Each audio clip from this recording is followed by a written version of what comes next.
Hey guys, my name is Divya. I am a doctor and I've held a management role in a healthcare company for a while. I am PMP certified and I've been doing a series of videos on my channel to help everybody in the PMP community get certified. I really hope these videos are helping you. If they are, please take a moment to subscribe to my channel. It would mean a lot and it would help me be motivated and make more videos. Okay guys, so today's topic is all about what happens if you don't pass the PMP on your first attempt. A lot of people have reached out to me saying, Divya, you've made these videos, you've given us tips, but what happens if I don't pass on my first attempt? So guys, here's my thing. Everybody, every single person, every topper, every genius that I know has failed something at some point of time in his life. This is not just dinner talk, this is not just inspirational quotes, this is the reality. Sometimes things just happen and it doesn't go the way we planned, but please do not get disheartened. The reality is not that you were halfway there, the reality is probably you were 80% there. You already know 80% of the course, the material that you're supposed to know, and this is the point where it's going to test your patience, but you have to keep going. Please keep going. This is my sincere advice, my sincere suggestion, my humble suggestion. So please keep going, take it and pass on your second attempt.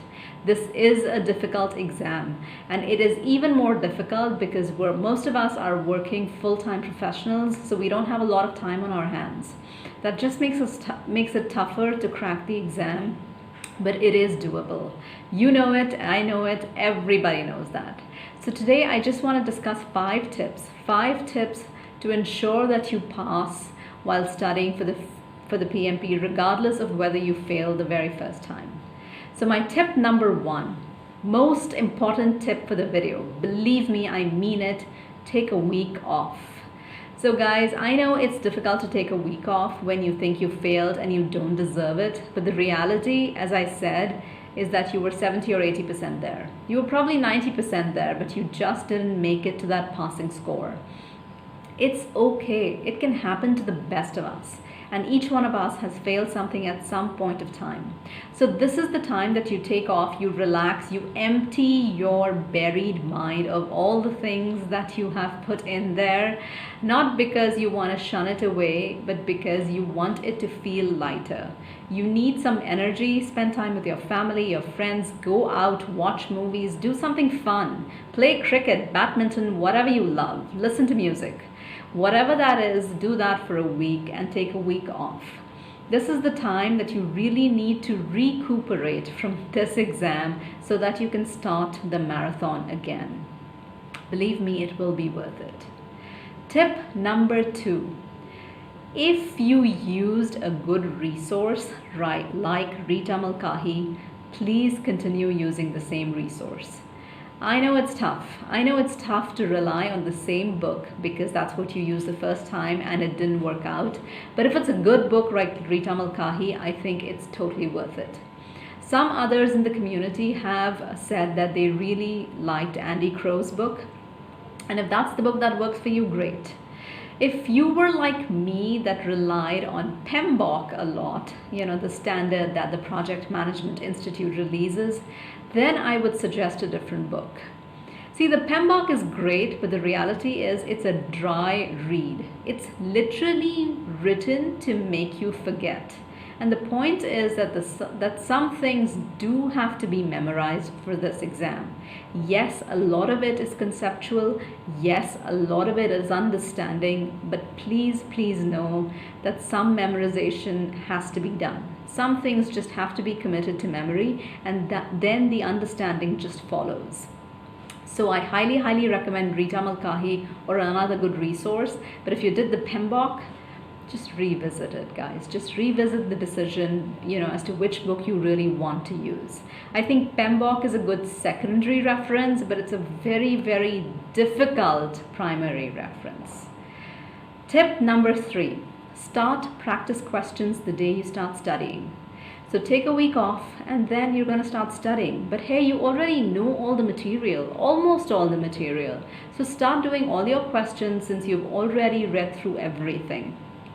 This is where you're going to score over everybody else because questions are going to be your forte and you will really know how to answer, how to attempt these project management questions. Tip number 4, time your practice exams. This is really important because there's only a minute and 20 seconds per question on the PMP exam. So please ensure that you time your practice exams. And hey, you can do maybe 1 in 2 weeks, right? If you have the time, and then you'll get better and better at timing yourself and cracking these questions faster and faster. Tip number 5, watch videos and read up on lessons learned.